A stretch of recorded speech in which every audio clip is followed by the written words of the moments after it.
Bueno, hermanos, Señor los bendiga.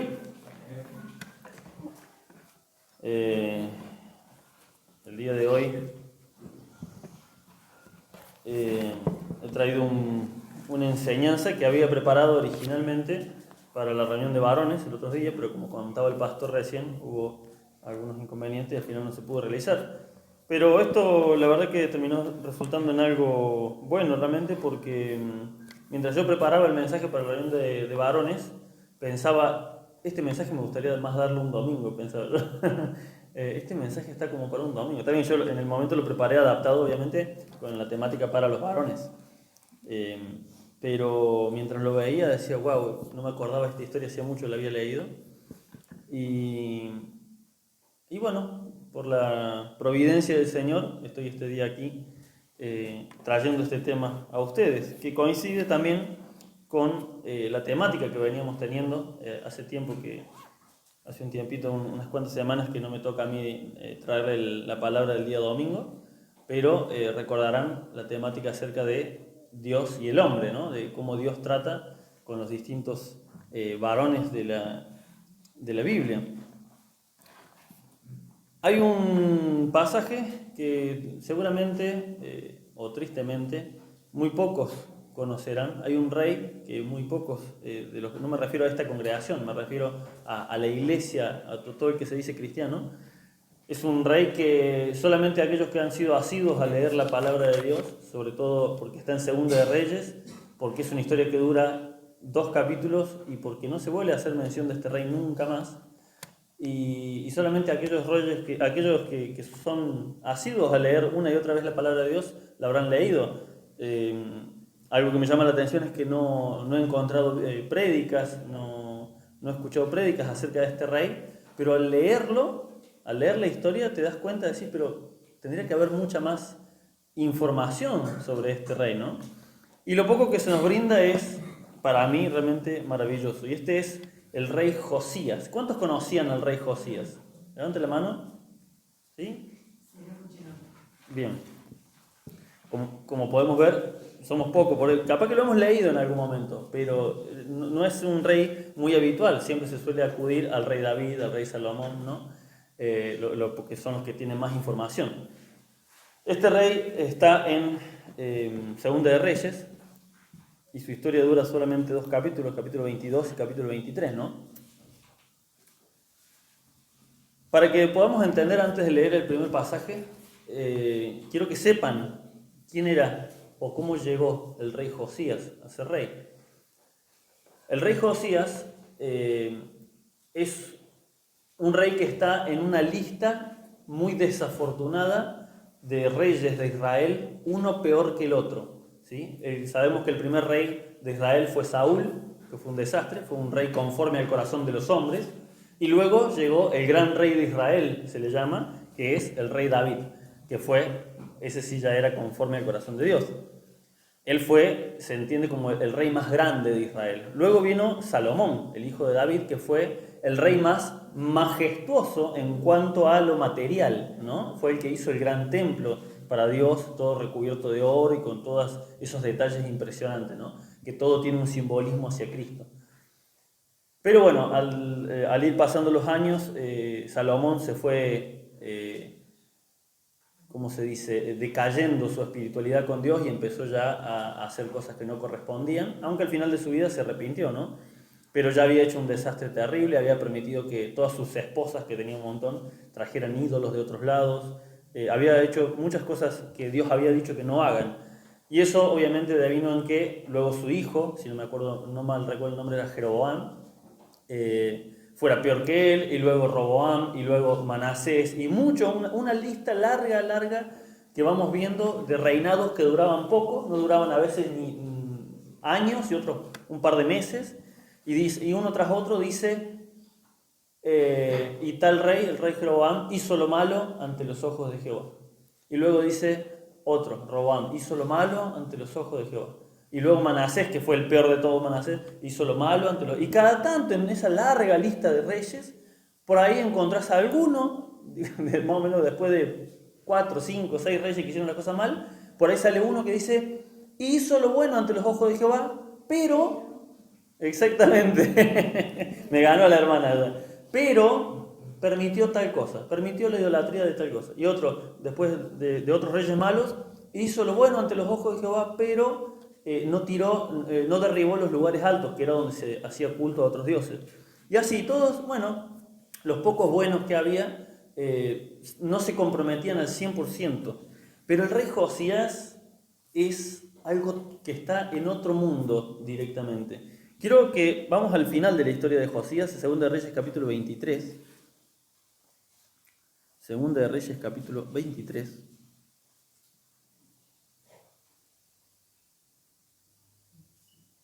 Versículo 25. Quiero que vean lo que dice la palabra de Dios del rey Josías, a diferencia de lo que decía de los otros, de que hicieron lo bueno, pero, fíjense, dice 2 Reyes 23, 25, no hubo otro rey antes de él que se convirtiese a Jehová de todo su corazón y de toda su alma y de todas sus fuerzas conforme a toda la ley de Moisés, ni después de él nació otro igual. ¿Cómo puede ser que no conozcamos más del rey Josías? Ustedes entienden que cuando dice que no hubo otro rey que se convirtiera antes de él, está incluyendo al rey David, al rey Salomón, está incluyendo a todos los reyes anteriores a él. Porque el rey David fue el gran rey de Israel, pero cometió unos errores bastante groseros. Pero la forma en la que se convirtió Josías, la vamos a leer ahora y vamos a leer bastante, no tiene nombre. Es una cosa de otro mundo y lo vamos a ir viendo. Volvamos al capítulo 22, que es donde empieza la historia del rey Josías. Esta historia yo la conocí, si bien yo seguramente la había leído alguna vez al pasar por Segunda de Reyes, pero la conocí en profundidad gracias a Carla. Carla, una vez hace mucho tiempo, hace muchos años, estaba leyendo ella y a ella le llamó la atención esta historia y me la mostró. Y de hecho después, como en la otra iglesia, en la otra congregación donde íbamos antes, la mujer también podía empezar con un devocional. Ella, creo que fue su primer devocional, fue esta sobre el rey Josías, sobre convertirse genuinamente, ¿no? Y desde ese tiempo me quedó y cada vez que lo vuelvo a leer me vuelvo a impactar. Y ahora que lo preparé para la reunión de varones, y obviamente quedó para esta reunión, volví a encontrar detalles que no había visto que no había visto antes. Fíjense, vamos a empezar leyéndolo versículo a versículo. Perdón. Versículo 1. ¿Cómo? Gracias.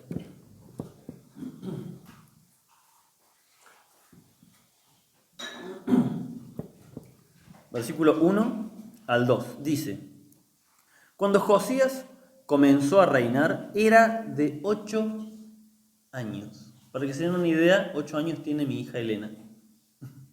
De ese tamañito, de esa edad, era el rey Josías. Y reinó en Jerusalén 31 años. El nombre de su madre fue Gédida, hija de Adaya, de Boscat. E hizo lo recto ante los ojos de Jehová y anduvo en todo el camino de David su padre sin apartarse a derecha ni a izquierda. Bueno, este es el único, como les decía, que empieza distinto, ¿no? No dice, pero no hizo tal cosa. No se apartó de la palabra de Dios, dice. En realidad dice, no se apartó del camino de David su padre, o sea, del rey David. ¿Por qué? Dice el rey David. Ya vamos a ver por qué no dice no se apartó de la palabra de Dios. Primero tener en cuenta, era un niño cuando empezó a gobernar, un niño de 8 años. Así que lo que podemos deducir, porque acá la palabra de Dios no lo dice, es que hubo alguien que lo instruyó desde muy pequeño. Su padre lo habían matado, por eso empezó a reinar a tan corta edad, pero claramente alguien lo instruyó en el camino del Señor, porque cuando un niño desde tan pequeño tiene tanto poder, ¿sí?, suelen terminar en tiranos terribles. ¿Sí? Un ejemplo que lo tenemos hoy en día en la actualidad es Kim Jong-un, el rey, podríamos decirlo, porque no es presidente, el rey de Corea del Norte. Es un desastre, es un psicópata. ¿Por qué? Porque desde muy niño recibió todo el poder y usa a la gente como su juguete. Es terrible. Y eso es lo que ha pasado en la historia cuando alguien empieza a gobernar desde tan pequeño. Imagínense, si un niño es caprichoso por naturaleza y el que está corrigiéndolo, ¿cómo corregís a un rey que tiene total poder sobre tu persona?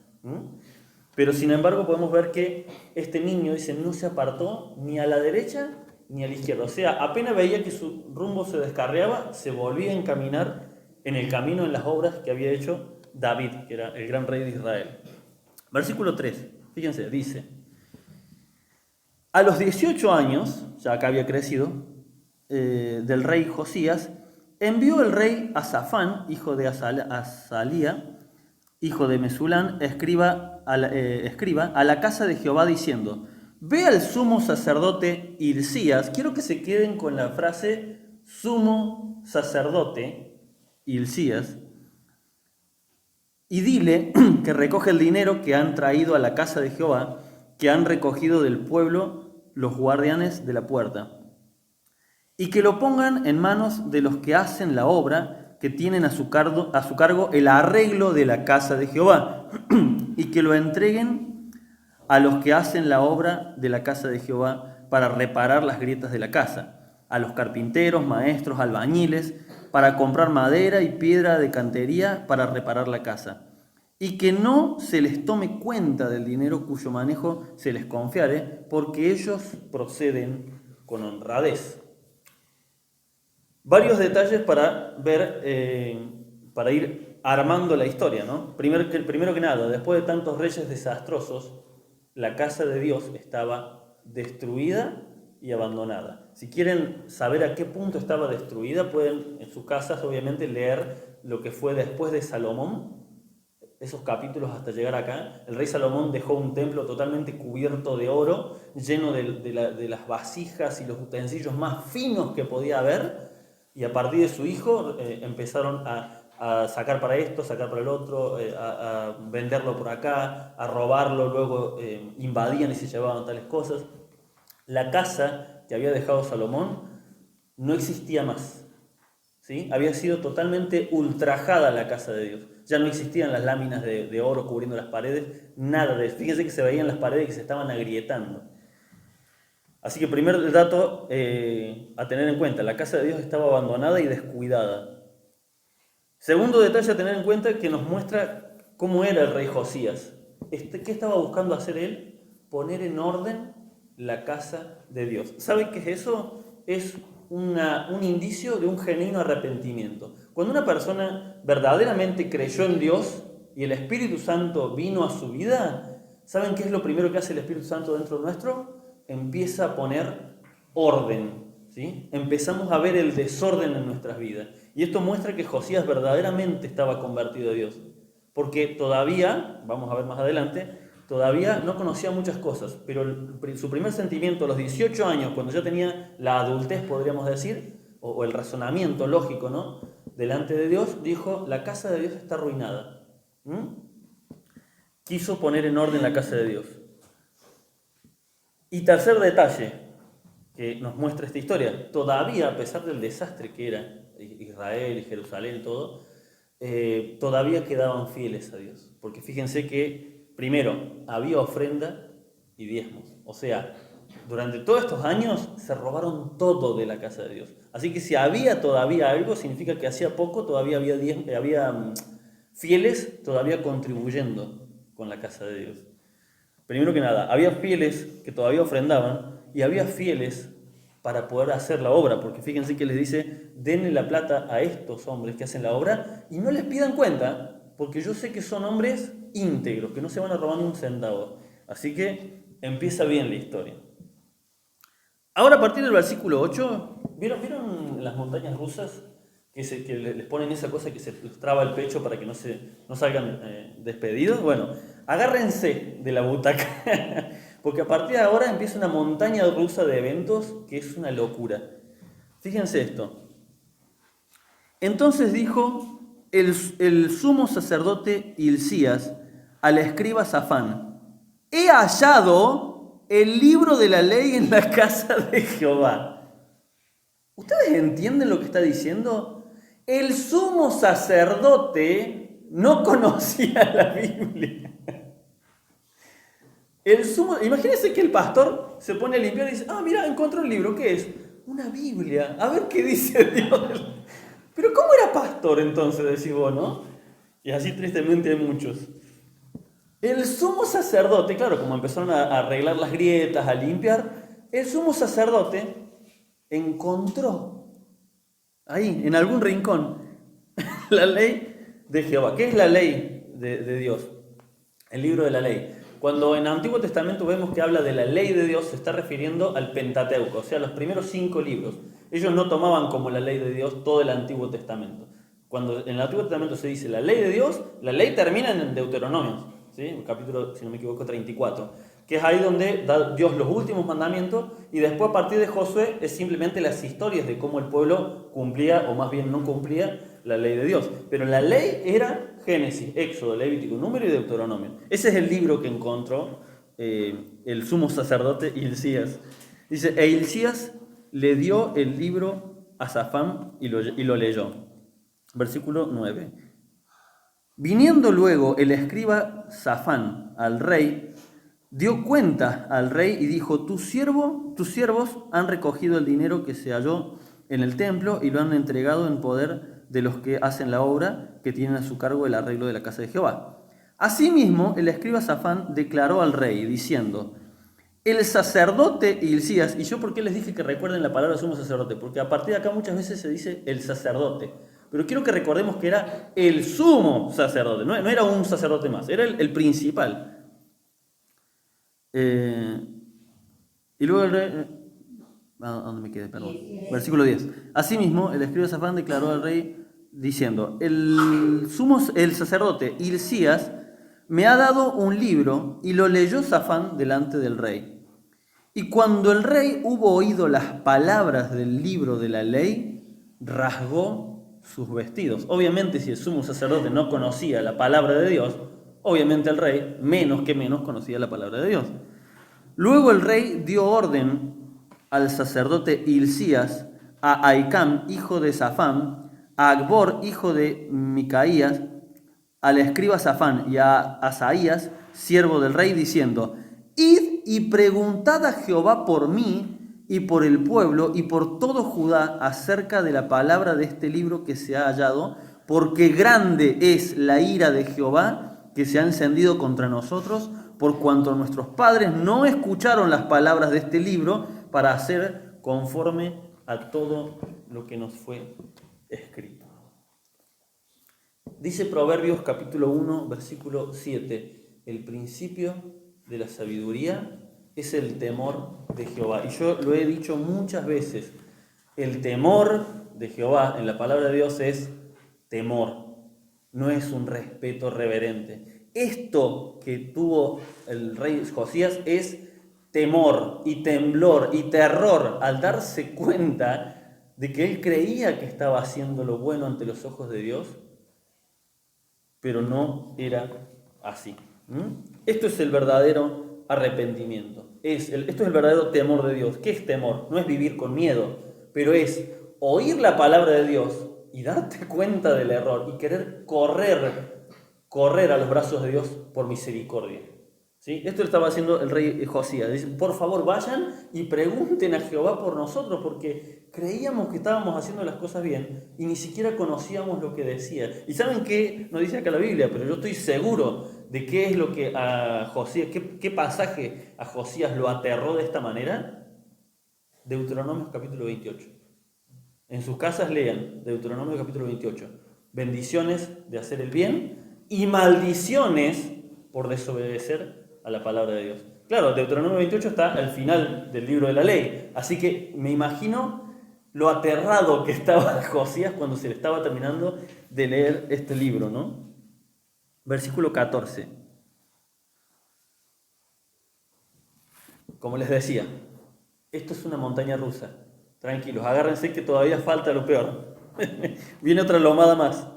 Entonces fueron el sacerdote Hilcías y Ahicam, Acbor, Safán y Asaías a la profetisa Hulda, mujer de Salum, hijo de Ticvá, hijo de Herbás, de Jerjas, bueno, como sea, guarda, ¿qué hacía la mujer esta? Era un guarda de las vestiduras. El marido en realidad.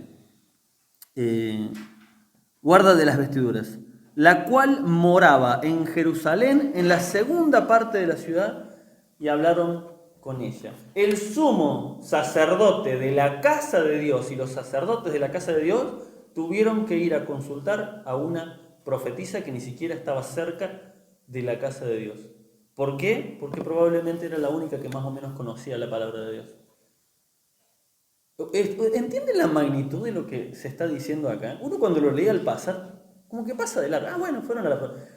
Hermanos, el sumo sacerdote tenía el privilegio, era el único que podía acceder al lugar santísimo y comunicarse directamente con Dios. Era en ese momento, antes del Espíritu Santo, el sumo sacerdote era el intermediario entre Dios y los hombres. ¿Qué les parece esto? Fíjense una cosa, hay algo que hemos aprendido y que sabemos, ¿no? Que por ahí lo vemos como normal en esta congregación, pero tristemente en muchas congregaciones vemos muchas pastoras, ¿sí? Fíjense, cuando en el Antiguo Testamento se habla de la profetisa, y los desafío que vayan y busquen, cuando se habla de la profetisa, o cuando se habla en el libro de Jueces de la juez, la única juez, Débora, ¿saben por qué era? Porque el pueblo de Dios ya había llegado a un desorden tan grande que ya no había hombres de Dios cumpliendo su rol en la casa de Dios. Ya era un desastre tan grande que una mujer que estuviera fiel ante los ojos de Dios tenía que tomar ese rol porque no estaban los que tenían que cumplir su deber en su lugar. Significa que era un desastre total. Y no estoy menospreciando a las mujeres, Dios me libre, pero sabemos bien que Dios puso un orden en su casa y en sus cosas. Y puede que haya iglesias donde decís, bueno, pero la pastora de esta iglesia es una buena mujer. Sí, puede que sea excelente y puede que esté con las mejores intenciones, pero lo único que nos demuestra es el desorden que hay en esa congregación. ¿Por qué había este desorden? Porque el sumo sacerdote, el máximo pastor de Israel, no conocía la palabra de Dios. Por eso les decía, ¿entienden lo terrible que es cuando no está el orden en nuestras vidas de Dios? Cuando la palabra de Dios no está afectando nuestras vidas porque no la estamos leyendo. Continuamos. Dice, y ella les dijo, así ha dicho Jehová, el Dios de Israel, decid al varón que os envió a mí. Así dijo Jehová, he aquí yo traigo sobre este lugar y sobre los que en él moran todo el mal de que habla este libro que ha leído el rey de Judá. Dios obviamente a través de la palabra del libro de la ley, pero también por medio de profetas, durante muchos años Dios le estuvo avisando al pueblo de Israel que iba a venir un juicio. Y ya acá, cuando el rey Josías empieza a gobernar, ya el juicio estaba en camino, ya no había vuelta atrás. Ya habían hecho tantas cosas malas con la casa de Dios, que el juicio venía sí o sí. Por cuanto me dejaron a mí y quemaron incienso a dioses ajenos, provocándome a ira con toda la obra de sus manos, mi ira se ha encendido contra este lugar y no se apagará, dice Dios. Mas, o sea, pero al rey de Judá que os ha enviado para que preguntaseis a Jehová, diréis así. Así ha dicho Jehová, el Dios de Israel, por cuanto, y escuchen esto, por cuanto oíste la palabra del libro y tu corazón se enterneció y te humillaste delante de Jehová cuando oíste lo que yo he pronunciado contra este lugar y contra sus moradores que vendrán a ser asolados y malditos, y rasgaste tus vestidos. Esto de romperse la ropa era una señal de mucho duelo, de mucho dolor. Aparte que la ropa de un rey era costosa, ¿sí? Entonces era una señal de genuino dolor. Y lloraste en mi presencia, también yo te he oído, dice Jehová. Por tanto, he aquí, yo te recogeré con tus padres, o sea, vas a ir a la muerte, quiere decir, y serás llevado al sepulcro en paz. Y no verán tus ojos todo el mal que yo traigo sobre este lugar. Y ellos dieron el mensaje al rey. O sea, el juicio de Dios venía sí o sí contra Israel. No había vuelta atrás, ¿sí? Después de aquí los deportan a Babilonia y están 70 años en Babilonia como esclavos, ¿no? Pero justo antes de este evento tan terrible, nace una sola persona con el deseo genuino de servir a Dios. Fíjense cómo la actitud correcta de un solo hombre o mujer de Dios, la actitud correcta de uno solo puede transformar la vida de todo su entorno. Porque obviamente ese juicio no vino durante su reinado. ¿A quién benefició eso? A él, a su familia, a todos los que estaban bajo su dominio. ¿Sí? El juicio ya venía, pero Dios detuvo su mano, porque Él es un Dios justo, pero también primeramente es un Dios misericordioso. Y detuvo su mano, detuvo su ira, porque un solo hombre quiso hacer la voluntad de Dios. Cuando un hombre se compromete con las cosas de Dios, ¿y por qué digo hombre? Porque cuando Dios le ha dado este rol al varón dentro del hogar, que notamos y vemos, y lo he visto toda mi vida, lo difícil que es cuando la única persona cristiana del hogar es la mujer. Es difícil para la mujer, y veo a mujeres asintiendo. Es difícil cuando solamente la mujer del hogar es la que está bien con el Señor. Pero cuando el orden está como Dios lo mandó, fíjense cuando en el libro de Hechos, cuando el carcelero, ¿no?, estaba a punto de suicidarse porque pensó que se habían escapado los presos, y Pablo le predica, ¿no?, y le dice, ¿qué tengo que hacer? Y él les dice, cree en el Señor Jesucristo y serás salvo tú y tu casa. Porque cuando el hombre de Dios lleva el orden a su casa, lleva la palabra de Dios y el orden a su casa, toda esa casa se transforma. Porque Dios le dio la autoridad a ese hombre sobre su casa. ¿Se entiende? Y hay una cosa que a mí yo cuando leí esto decía, ¿cómo puede ser que este rey haya sido un rey que pasa tan desapercibido, ¿no?, cuando pudo haber sido un rey que pudo haber transformado tal vez a toda la nación? Pudo haber sido un rey, si hubiese nacido en otro tiempo, si hubiese sido el hijo de David, ¿no?, tal vez otra hubiese sido la cosa, tal vez el futuro habría sido mejor. Uno se pone a pensar humanamente las cosas, ¿no? Pero ¿por qué justo antes de la destrucción nace alguien tan puro, con tanto deseo de hacer la voluntad de Dios? No importa, esos pensamientos no tienen sentido. Lo cierto es que Dios permitió que este rey naciera en este preciso momento para salvar a esa precisa generación y nada más. ¿Qué significa esto?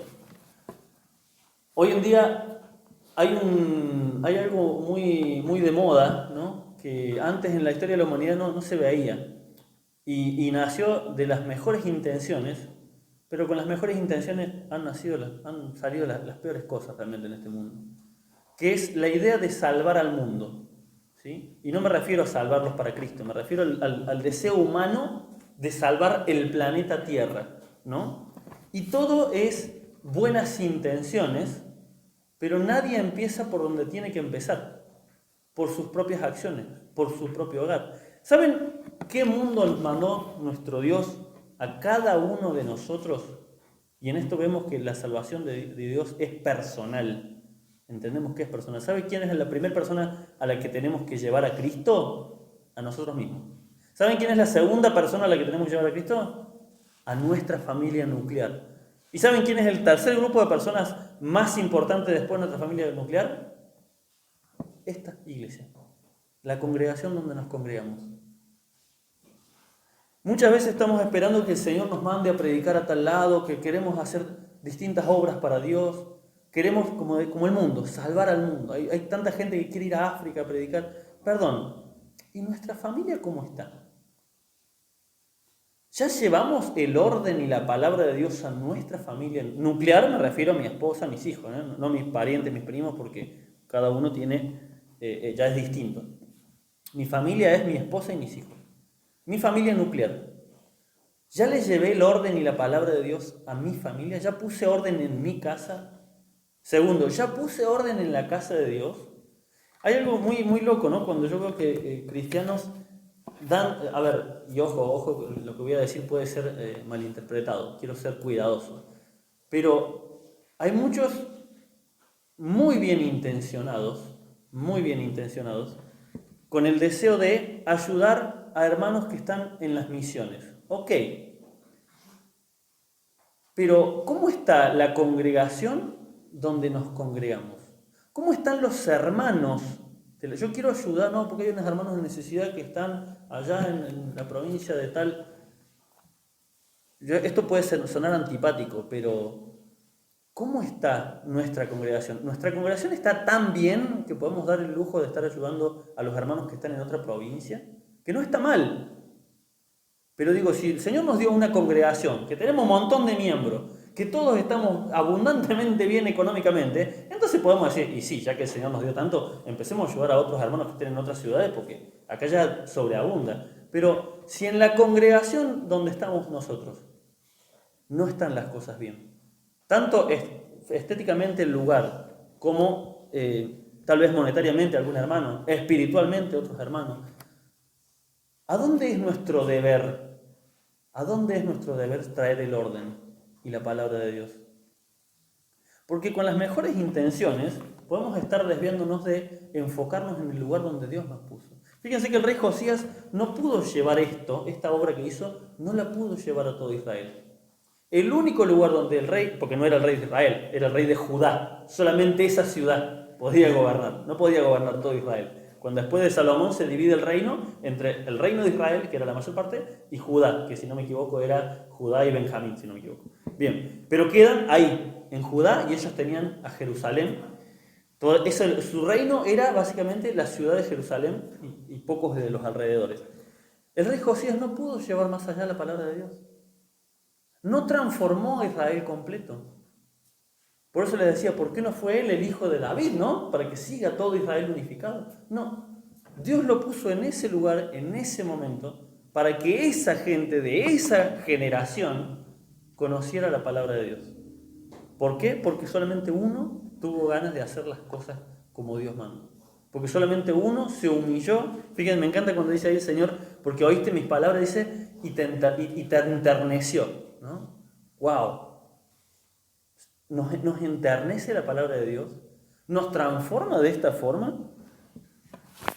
Hermanos, nuestra misión en el mundo no es salvar al mundo. Cristo va a salvar al mundo, a los que tengan que ser salvos, obviamente, a los que acepten a Cristo. Y hay hermanos, en la ciudad de Córdoba, hay iglesias de sobra para ayudar a los hermanos de la iglesia de Córdoba.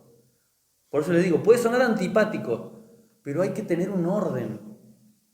Hay que arreglar la casa de Dios primero, donde nosotros, recordemos que ellos tenían el templo que tenían que ir una vez al año, pero ahora en la iglesia del Nuevo Testamento, ahora tenemos nosotros nuestras propias congregaciones. Por eso la importancia de no dejar de congregarse, ¿no? Por eso la importancia de juntarnos en un lugar físico. Nosotros tenemos nuestro templo. Tan bien está nuestro templo que muchas veces nos ponemos a pensar en enviar a veces ayuda a otros lados. Y lo voy a repetir hasta el cansancio, no quiero sonar antipático, no quiero decir que esté mal ayudar a otros, no lo está. A lo mejor Dios puede poner en mi corazón el deseo de ayudar a otro que está lejos, pero ¿y mi casa cómo está?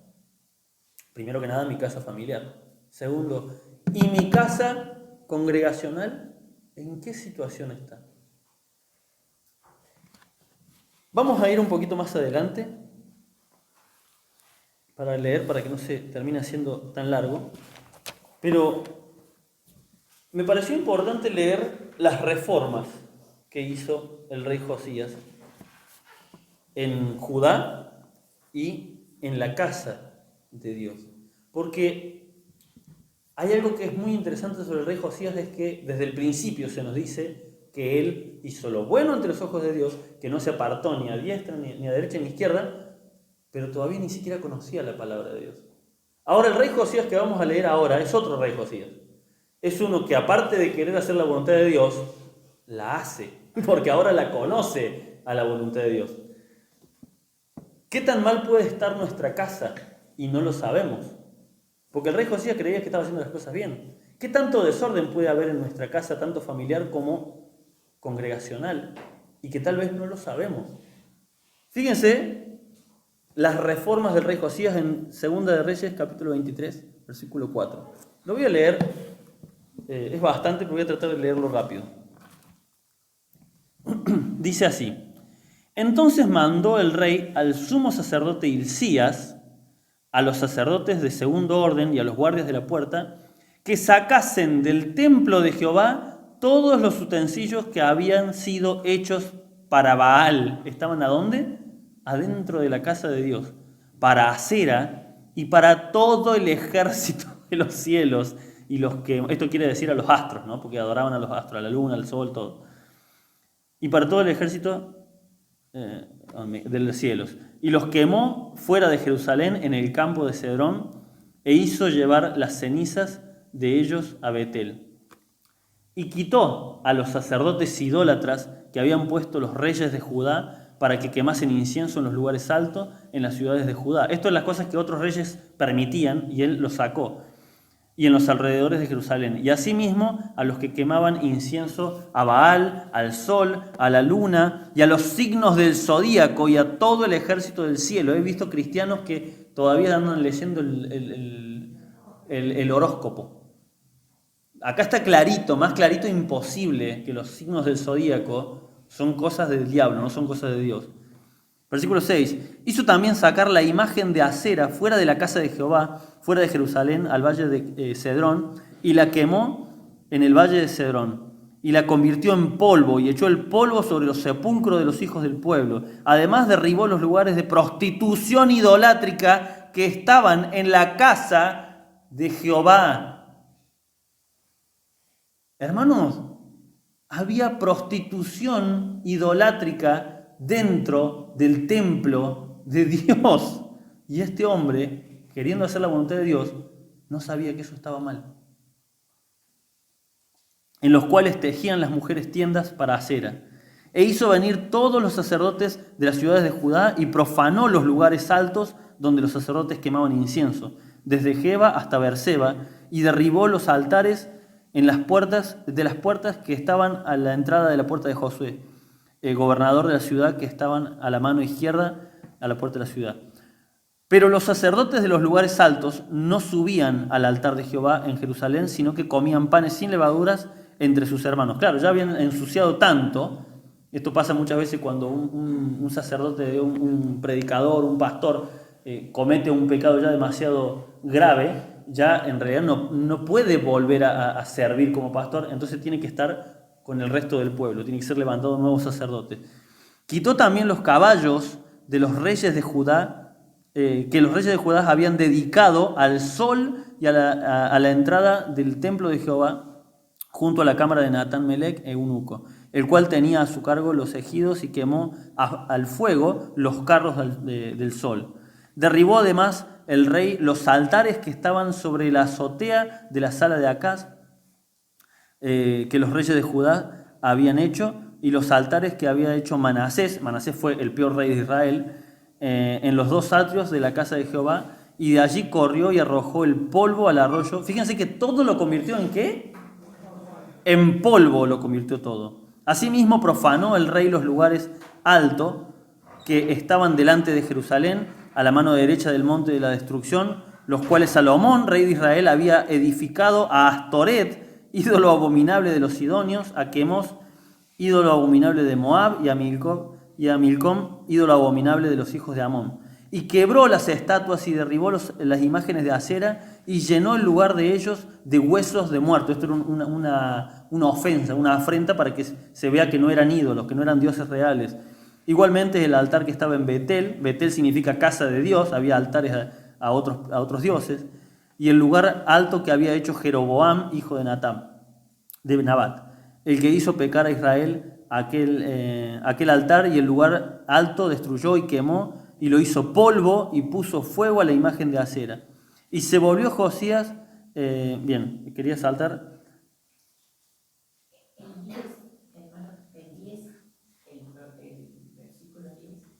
Asimismo profanó a Tofet, que está en el valle del hijo de Hinnom, para que ninguno pase, sí, ahí está, mira, sí, para que ninguno pase su hijo o su hija por fuego a Moloc. Ese es, literalmente en la Biblia se lo describe como el peor ídolo abominable, y estaba en la casa de Dios. ¿Saben qué se hacía acá? Se sacrificaban niños. se quemaban vivos niños. Bien, un montón, es un montón. Es terrible, podemos seguir leyendo, pero hay un pasaje que es el que no estoy encontrando.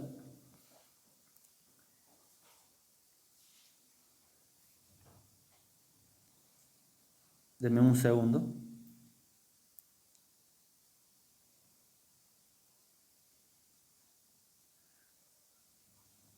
Bueno, no lo estoy encontrando.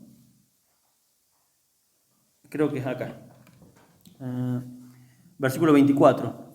Asimismo barrió Josías a los encantadores, adivinos y terafines y todas las abominaciones que se veían en la tierra de Judá y en Jerusalén, para cumplir la palabra de la ley que estaba escrita en el libro del sacerdote Hilcías, que el sacerdote Hilcías había hallado en la casa de Jehová.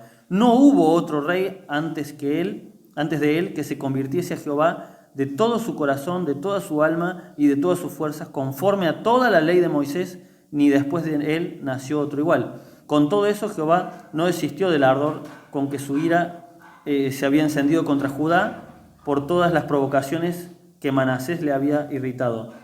Y dijo Jehová, bien, no está. Bueno, no importa. Ahí en el medio, acá está. Gracias, Señor. Acá lo encontré. Versículo 23. Quiero que recuerden esto, para que entiendan el poder de este versículo, porque si lo leemos así nomás no tiene sentido. ¿A los cuántos años empezó a reinar Josías? A los 8. ¿A los cuántos años su conciencia le dijo, tengo que poner orden en la casa de Dios? A los 18.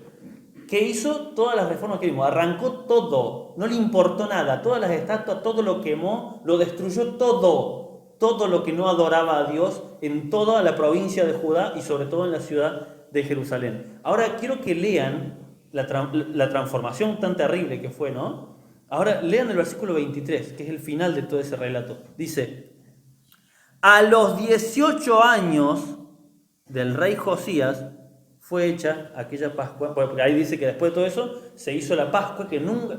Lo vamos a leer, versículo 21. Entonces mandó el rey a todo el pueblo diciendo, haced la Pascua a Jehová vuestro Dios, conforme a lo que está escrito en el libro del pacto. No había sido hecha tal Pascua desde los tiempos de los jueces. O sea que el rey David tampoco hizo la Pascua. No había sido hecha tal Pascua desde los tiempos de los jueces, desde que los jueces gobernaban a Israel, ni en todos los tiempos de los reyes de Israel y de los reyes de Judá. ¡Guau! ¡Guau! Y este es el versículo clave. A los 18 años del rey Josías fue hecha aquella Pascua a Jehová en Jerusalén. ¿Qué quiere decir esto? Si a los 18 años se dio cuenta y tenía 18 años y ya había hecho todas las reformas y hizo todas las transformaciones, todavía tenía 18 años. ¿Saben qué significa esto, hermanos? Que eso de que, bueno, el Señor me va quitando estos vicios y estos males de a poco, tal vez sea una excusa nuestra. Tal vez lo hemos usado, y yo lo he usado como excusa, ¿no? Bueno, el Señor va tratando de a poco, me va sacando estos malos pensamientos de a poco. Cuando la conversión es real y genuina a Dios, no puede tardar más de un año. Puede tardar un tiempo. Y es cierto que hay gente que trae vicios, pero la palabra de Dios me muestra otra cosa. Así que ¿a quién le creo? ¿A mí o a la palabra de Dios? 18 años tenía Josías cuando se dio cuenta del desastre que era la casa de Dios, él mismo, todo Judá, todo Israel, todo Jerusalén. Y a los 18 años ya había destruido todo ídolo y todo vicio que había en toda la provincia de Judá. No es poca cosa. No es solamente una ciudad, como decir, bueno, Vialemacé. No es que en un año transformó Vialemacé. En un año transformó su reinado, el reinado de Judá, toda la provincia, o sea, Jerusalén y todas las ciudades de alrededor, y todo lo que acabamos de leer, que si quieren en casa lo pueden leer más detalladamente para que vean lo aberrante que habían hecho de la casa de Dios. ¿Cuál es el mensaje principal para mí en este? Bueno, luego de aquí solamente vemos que tristemente él sale a una guerra a defender su pueblo y muere en esa guerra. Y ya después sube su hijo y vuelve el listado de hicieron lo malo ante los ojos de Jehová. Lo cual nos muestra que el rey Josías fue puesto en ese tiempo solamente para ese reinado, solamente para esa generación, solamente para esa gente. Yo me pregunto, ¿y para qué nos habrá puesto Dios nosotros acá? ¿Para qué nos habrá puesto Dios a nosotros en esta tierra? En esta familia, en mi familia. ¿Por qué yo tengo la esposa que tengo? ¿Por qué tengo los hijos que tengo? ¿Por qué tengo los padres que tengo? ¿No será que Dios, a veces estamos tratando de ir más allá, cuando en realidad Dios simplemente nos puso para transformar el más acá? Los que están ahí cerquita nuestros son nuestro principal deber. Como les decía, después si el Señor nos permite que toda nuestra familia sea salva y nos da una congregación grande y hay abundante economía como para ayudar a otras provincias, fantástico. Pero en este momento no es así. En este momento nuestro deber como el rey Josías es transformar nuestras vidas primero que nada y transformar todo lo que nos rodea. Yo he escuchado de gente que tiene a su madre, a su abuela viviendo en su casa, ¿no? Acogiéndola. Y bueno, mi abuela tiene las vírgenes ahí en la pared y bueno, no le puedo decir nada porque hay otro ejemplo de otro rey que fue a los ídolos de su madre y los agarró y los destruyó. Y dice, no, bueno, pero yo tengo que respetar a mi madre, tengo que honrar a mi madre. La palabra de Dios no dice eso. Sí, o sea, dice que tenemos que honrar a nuestro padre, pero no que tenemos que tolerar la idolatría, el vicio, porque ¿qué creen que era todo esto? Nosotros lo leemos así, no entendemos, a veces dice Astarte, Astoré, todos estos dioses. Eran dioses de prostitución. Mujeres se prostituían y eso supuestamente era un ritual a ese dios. Otro Moloch, iban y quemaban niños. Y todo pasaba ahí y bueno, lo toleraban. Lo toleraban. Bueno, no es mi hijo, que lo quemen tranquilo, ¿no? Vemos el desastre que puede ser nuestras vidas cuando la palabra de Dios no puso orden realmente. Y eso me lleva a la pregunta más importante. Si el rey Josías pudo hacer tal transformación en un año, dentro del mismo año, hizo semejante transformación, ¿cuánto tiempo más falta para que nosotros transformemos nuestras vidas a Dios de verdad? Para que pueda decir Dios, como dice ahí en el versículo 25, y no hubo otro como Maico en su familia que se transformara de tal manera. Y no hubo otro rey antes de él que se convirtiese en Jehová. Y fíjense, me encanta el detalle, recordemos cuál es el más grande mandamiento. Amarás al Señor tu Dios con todo tu corazón, con toda tu mente, con toda tu fuerza. Fíjense, acá lo dice exactamente. No hubo otro rey antes de él que se convirtiese a Jehová con todo su corazón, de toda su alma y de todas sus fuerzas. O sea, amaba a Dios. Eso es amor a Dios. Amor a Dios es sentir algo hermoso con todo mi corazón. No. Es convertirse a Dios con todo mi corazón, con toda mi alma y con todas mis fuerzas. Wow. ¿Habían escuchado esta historia? ¿Habían entendido esta historia así? Yo no. Yo la había leído un montón de veces, pero nunca había prestado atención a estos detalles. Al nivel de desorden que puede ser nuestra vida si no ponemos orden nosotros mismos. Y la única forma de poner orden en nuestras vidas, como lo hizo el rey Josías, es conociendo la palabra de Dios. A mí me da gracia porque casi todas mis enseñanzas terminan con el mismo final. No tengo un refrán distinto. Pero todas las historias del Antiguo Testamento, porque ustedes saben, los que llevan un tiempo acá, saben que amo, ¿sí? Yo sé que la salvación está en Cristo y yo sé que la instrucción para la iglesia está en el Nuevo Testamento, pero amo al Antiguo Testamento porque es, como decía el apóstol Pablo, todas esas cosas fueron puestas como ejemplo para nosotros, para que las leamos, para que las entendamos, para que las degustemos así versículo a versículo, entendiendo lo que se nos está diciendo. No tenemos que enfocarnos tanto en otros lados tan lejanos. No hace falta. El otro día, fíjense la coincidencia con este tema, no quiero decir la palabra casualidad porque no hay casualidades, pero la coincidencia con este tema, me salta fue justo, no sé si fue antes de ayer, me salta en Facebook, que yo no lo uso mucho el Facebook, lo uso más que nada para ver ofertas en el marketplace, pero justo me salta una mujer que no sé quién es, ni sé por qué me salta la publicación, pero poniendo una foto de la NASA, dice: la NASA va a gastar $25.000 millones para mandar gente a Marte, cuando hay tantos niños en África que pasan hambre. Yo le puse amablemente, porque veía que era una señora grande, señora, le digo, el deber del gobierno de Estados Unidos es mantener bien al pueblo de Estados Unidos. Los niños de África son responsabilidad de los gobiernos de África. Y me dice: no, pero podrían poner escuelas. Señora, le pongo, es muy hermoso su sentimiento, pero es incorrecto. No, esto yo lo sé porque a mí me encanta el tema política. Es incorrecto porque no se puede ir a poner a escuelas a África. Si vos mandás el dinero a África, se lo quedan los gobernantes. Si vos lo que quieras hacer, tenés que ir a transfugiar con ellos porque no dejan que la plata llegue al pueblo. Cada gobernante debe encargarse de su pueblo. ¿Sí? Es muy hermoso y es triste, le digo. Es verdad, yo la entiendo. Es triste, pero la única forma que uno puede hacer algo por la gente de África es ir a vivir a África y ayudarlos. Porque si vos envías a plata por medio de Cáritas, nunca le llega a la gente. Eso es un documental que vi hace poco que explicaba eso. El mayor daño que se le hizo a África fue la cantidad de donaciones que se envía. ¿Por qué? Porque se las quedan los gobernantes y hacen lo que quieren.